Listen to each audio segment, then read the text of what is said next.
Yeah.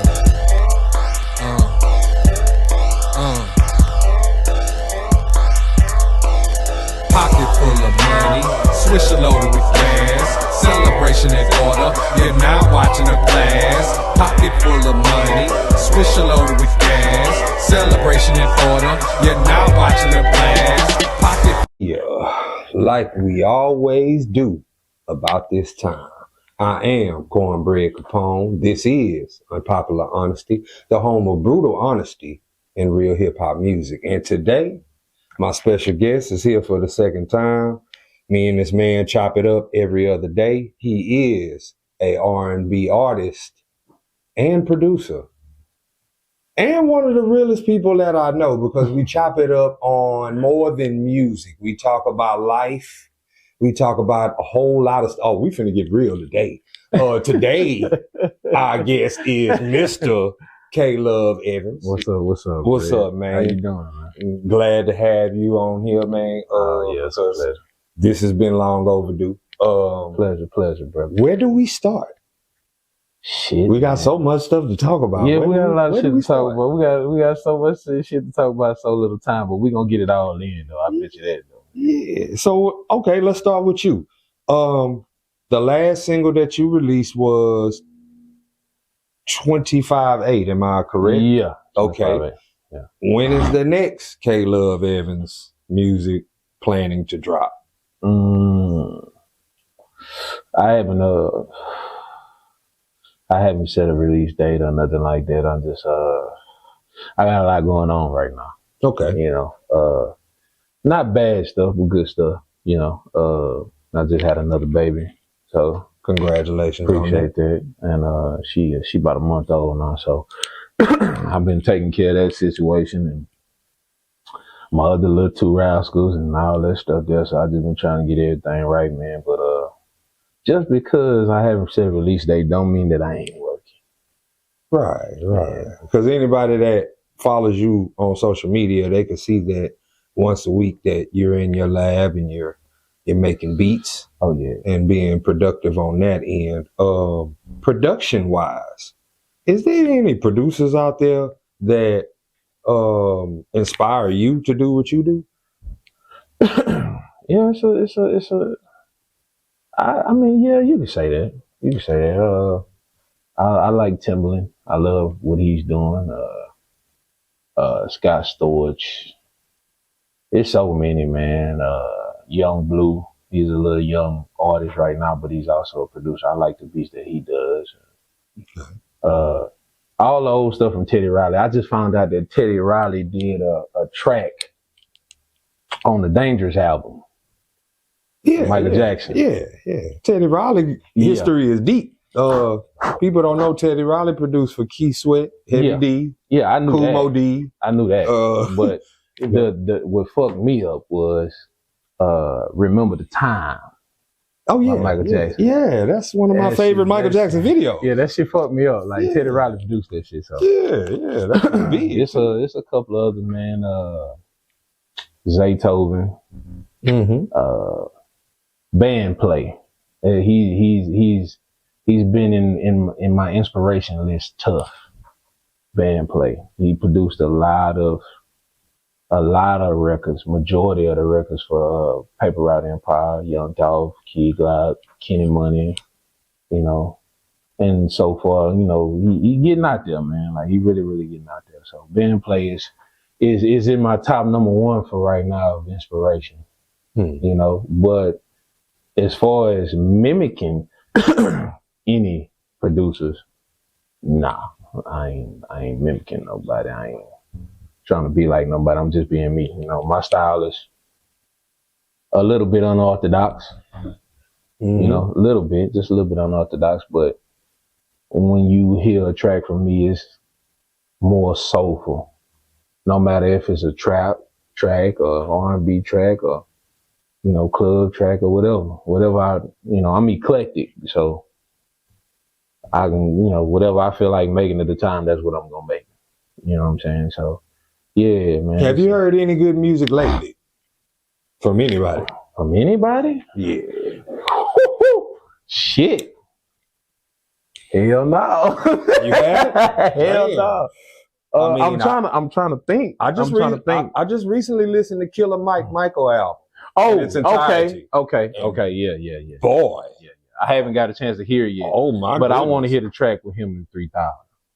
Oh man. I want to hear that track. Oh man. Well, I haven't went and listened to it. You'll be happy that I'm going to do a review about this album. It is that good enough for me to do a review about on this podcast. So that's coming very soon as well. I mean, I feel like on the cool, you know, without giving too much away, had he not had, I say 2 or 3 features on it would have been a classic album. I'm not going to give him my rating until the, you know what I'm saying, the official review, but he was 3 steps away from a classic. Let me say it like that. Okay. You know what I'm saying? And it was only because of who he chose to feature on there. The beats was good, the rhymes was good, the content was there. Yeah. Everything was, hey, I ain't gonna lie, man. For rap albums. LB just did another June 27 freestyle flow. His lyrical play was tough on that motherfucker. Okay. I gotta check that out. He sent that bitch to me 2 days ago. He just dropped the video and the song for that shit yesterday.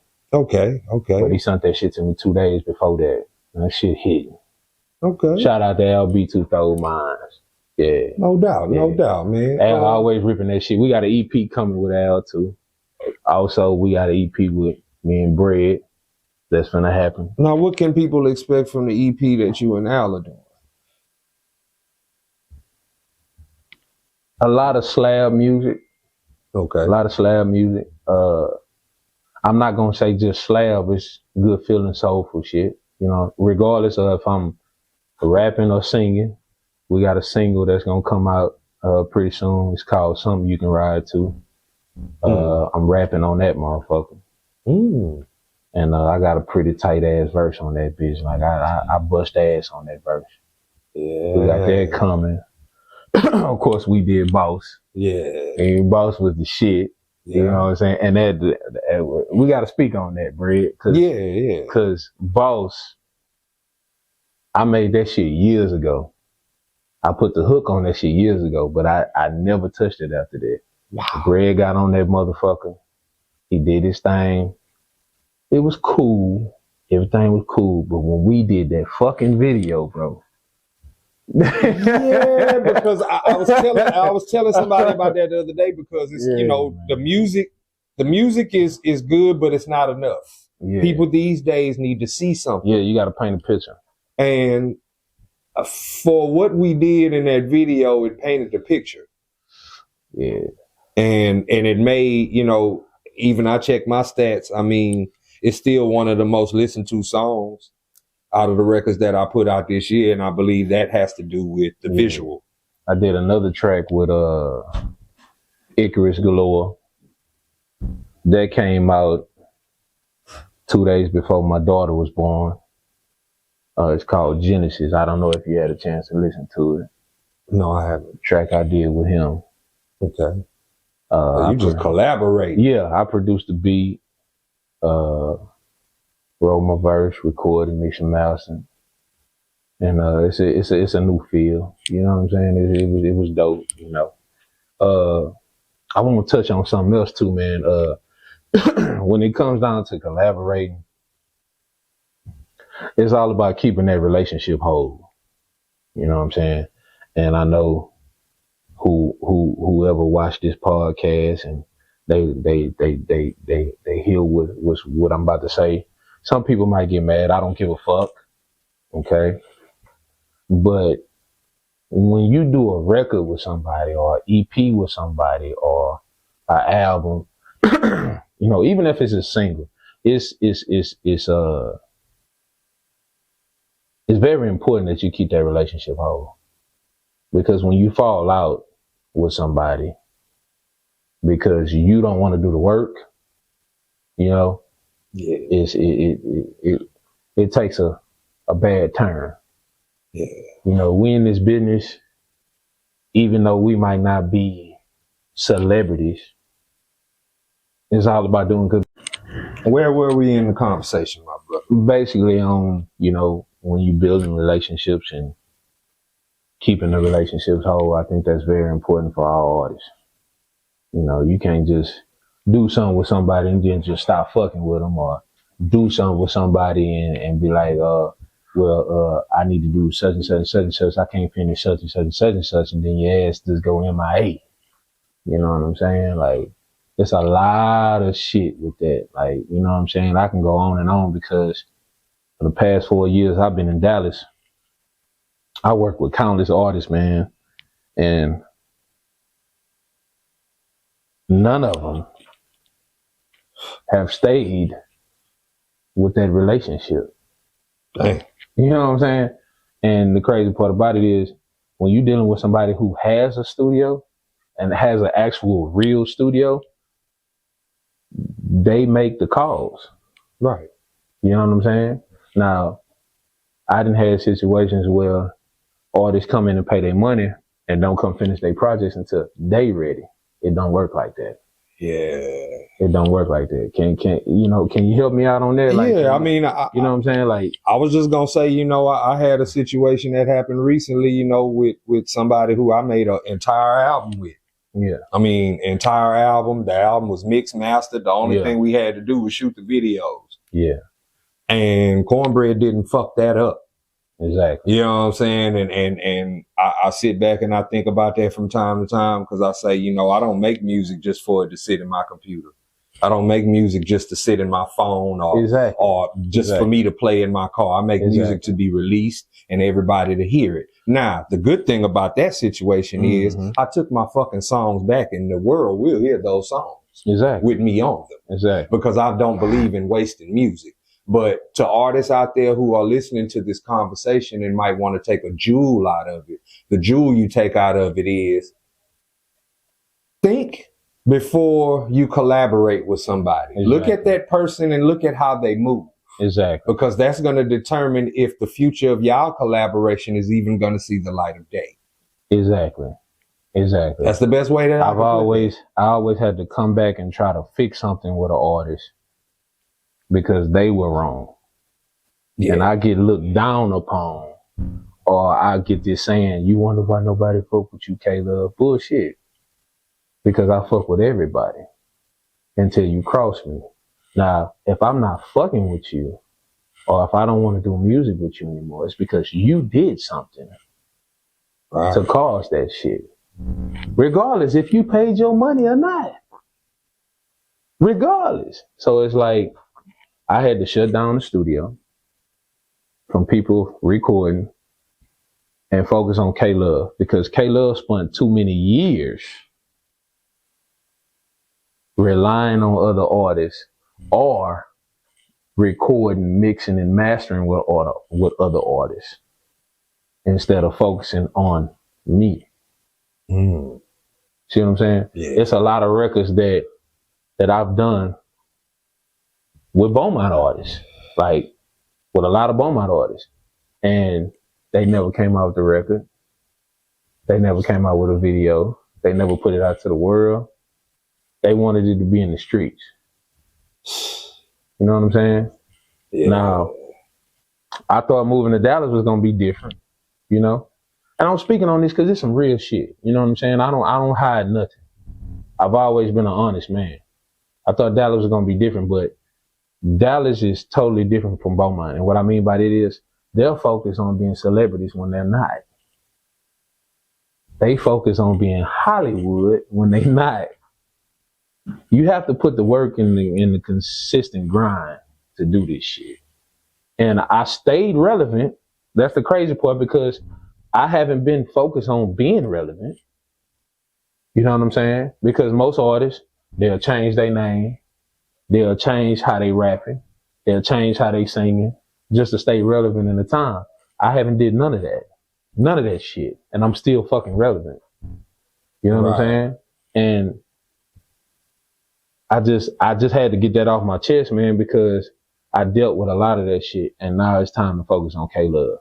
And the people who want to work with K Luv, really who do want to work with K Luv, because I was putting, and this some real shit, this my brother, we can talk about it. Right. I was putting bread out to the side for a little while because I had other artists I was trying to work with that wasn't shit. You understand me? But when me and Brad got together, we might have had our differences, you know, but we ain't never puffed our chest up on some gangster shit, because it ain't even about that. It's about the music. Right. You know what I'm saying? So, you know, and that's another thing too. You want to puff your chest out thinking you a gangster, and then when I get on your ass, you know what I'm saying? Like, you know what I'm saying? Let's just put it out there. You know what I'm saying? Yeah, this shit got kind of reckless with a couple of artists out in Dallas. You know what I'm saying? And it's because they like to do this. You know what I'm saying? So, I'm gonna say this. You know, I met you through the homeboy C, and I was thinking about that the other day. Rest you know, in peace, C-Mo, man. That's my nigga. Smith. My nigga, C-Mo. And the God. Ever since then, we've been click tight. And I think that I feel like that's his spirit in a way. You know what I'm saying? Because, side note though, I met your brother. Before he died. Wow. Didn't know that. I met your brother on Calder at the radio station. Yeah, when he had the radio show. Yeah, that was when he had the radio show? Yeah, okay, he had the radio show. Yeah. And to sum it up, I'm going to let you get back to what you're about to say, but to sum that shit up, your brother gave me the most encouraging words that anybody ever gave me in that radio studio, because they was clowning me in front of your brother. Like I wasn't shit. But your brother seen something in me. You know what I'm saying? And like he told me, he said, big dog, I'll never forget this shit. He said, big dog, you really want to make this shit happen, you're going to have to take you some trips. You're going to have to get away from here. And that stuck with me. You know what I'm saying? That stuck with me. That's real. Wow. Incredible. Yeah. Still jam that nigga music to this day. Where your edges at, bitch? Where your edges at? I give everybody this question, but because you are an R&B artist, we're going to switch to genre. All right, let's do it. Does K Luv have a top 5 R&B singers or R&B groups? Because I understand there's groups and I understand there's singers. So if you got 5 solo singers and 5 groups, that's cool. All right, we're going to start with the singer. All right. It's Brandy, number 1. Tank, number 2. Jamie Foxx, number 3. Jamie Foxx, my all-time favorite. Who else? Because I just did this shit in my head like a couple of weeks ago. So we got Brandy, we got Tank, we got Jamie Foxx, Tyrese, and Gerald Levert. Okay. The groups. R&B groups. Jagged Edge. Jagged Edge. Drew Hill. Player. Rest in peace, Static Major. This gonna be a little side. This gonna be a little unorthodox. Okay. Canton Spirituals. Who? Canton Spirituals. Canton Spirituals. Is that a gospel group? Gospel quartet. Okay. That's where I get my flavor from. You know, I was raised in the church, so I played drums. You know, drums is my first love. You know what I'm saying? Bit about the gospel. Canton Spirituals. Ideal. What you wanna do? It's all up to you. Yeah. Okay. I remember that. Ideal. Yeah. And it was from Houston. I didn't know that either until later. Yeah. But yeah. And I want to say Jodeci, but I can't throw 112 in there because that's number 5. Hey, I'm still a Fuck Jodeci. it, 112 and Jodeci. I'm Fuck still it, that's a Jodeci 6. fan, man. Yeah. Wow. Let's see, man. Where do we go next? Okay, we was having a conversation, and this one ain't got nothing to do with music. And excuse me if anybody out there gets offended. Nah, you made a statement while we was talking. We was talking about make America hoe again. Make America hoe again. And I said, I laughed because it was the funniest shit in the world to me. But I'm saying, okay, what's the thought behind make America Hoe Again. Can you please break it down and explain to the people the thought of making America whole again? Okay, this is my epiphany on the situation. We got so many females with masculinity problems, and what I say by that is, you know, they got their OnlyFans, right? You know, and it ain't too much pimping and horn going. You know, they trying to make it seem like the pimp was the human trafficker. You know what I'm saying? When really they got people who really out here that take little boys and little girls and take teenage girls and grown women and snatching them and really selling them on the black market. You know what I'm saying? It's really going on like that out here. You might not see it in Beaumont, but it's in Dallas like a motherfucker. Oh yeah, you know it's all over the world. And really. Not only that, when we had the pimps and the hoes going on, you know what I'm saying, and pimping was real, you didn't have too many masculine women. You know what I'm saying? And I know somebody gonna hate me for saying this shit. There a lot of women gonna hate me. I don't give a fuck. You didn't have a lot of masculine women trying to turn men into feminine men. Right. The man is the dominant. Supposed to be. You know what I'm saying? The man is the dominant. So when that era was going on, you had more women that wasn't hoes. They just wanted to take care of their man. You know what I'm saying? They'll go to work, they'll do what they got to do or whatever like that, and bring in the bacon just like the man, but it wasn't no masculine energy. You know what I'm saying? There wasn't no running a household from a woman. Right. You know what I'm saying?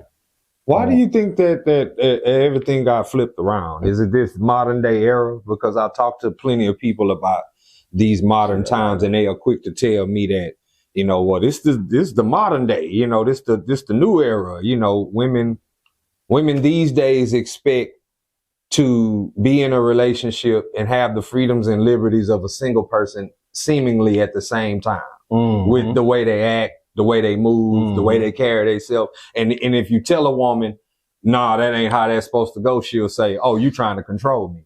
No. Men of standards come with rules. You're not going to be able to, that's why I say modern women qualify for beta males and simps, because they the only ones who going to lay down and listen to what you have to say. A real man is not going to tolerate that shit. Nope. And that's what I'm saying. Like, I'm a real man, so I'm not going to go for the, you know, if you want a thirst trap on social media, if you want to have an OnlyFans while you're in a relationship with me, you're not going to be in a relationship with me because you are for the streets. Exactly. And I will release you. If you for the streets, sell your pussy. I mean, if that's what you're doing, don't give away videos and pictures on the internet for money. Sell your pussy like you're supposed to do. Don't try to. That's what a hoe supposed to do. The only thing I'm gonna say is, you know, be free and be married and do what you want to do. But don't try to sell that shit to me, because I don't pay for shit I get for free. So that's a player rule. So as long as we got that straight, cool. I think the reason why, Brett, is because of failed relationships and abusive relationships from both parties, men and women. My grandmother and my grandfather raised me. I wasn't raised by my mother or father. My grandmother did a lot of crazy ass shit. And there's a lot of shit that came out after she died, but we're not going to speak on that. I'm going to speak on the good shit. Okay. Regardless of what my grandmother had going on, because I had to find it in my heart to forgive her, and I did forgive her, she took care of her husband. Okay. She took care of my grandfather. Whatever my grandfather wanted to eat, he had it on his tray. Whatever he wanted to drink, he had on his tray. He went to work. He came home. He went fishing on Saturdays. He brought the fish home. He cooked cracklings in the yard. And he cooked his fish, right? So I seen that and I longed for that, right? But the problem is when you have a lot of trauma, and this from both parties, when you have a lot of trauma, because I'm getting real right now, we have a lot of trauma from both parties. And if you're a female, you had a male dog you the fuck out in a relationship and fuck over you, it makes it hard for the next man to be with you. Same as the males. You had a female who dogged you out. It makes it hard for you to have that trust. And you build up a tolerance that you're not going to take no more fuck shit from nobody. Right. You know what I'm saying? The key to a great relationship is communication. One, communication. The second thing is y'all do everything together. Be a team. That's what a relationship towards a future great marriage is all about. Being a team and communication. You're not going to get nowhere without both of them two. Both of them two go hand in hand. You can't have one without the other. You know what I'm saying? So I feel like that's the reason why we got this modern day shit where a woman like, a nigga ain't going to get over on me. He going to have to pay for this. He going to have to pay for that. Because I remember one point of time back in the day, niggas was having women paying for everything. You going to pay for this. You going to pay for this. So now the women trying to turn into the men. You know, and then you got the men trying to just stay at the crib. Stay at home dad. Right. You know what I'm saying? It don't work like that. Right. You know? And you mentioned your grandparents, and I was also raised by both my grandparents and not my real parents at the same time. So I can relate to that. But also I look back and I say, you know, back in our grandparents' time, they didn't have a lot of money. Right. But marriages lasted 50, 60, 70, 80 years. Until one party died. Right. And these days, this generation has sucked the value out of everything. The music, the relationships, everything. So you got a generation of people who don't value marriage. And it's a lot of drugs involved. Drinking too. I'm gonna throw the drinking in there too. Yeah. It's more than drinking.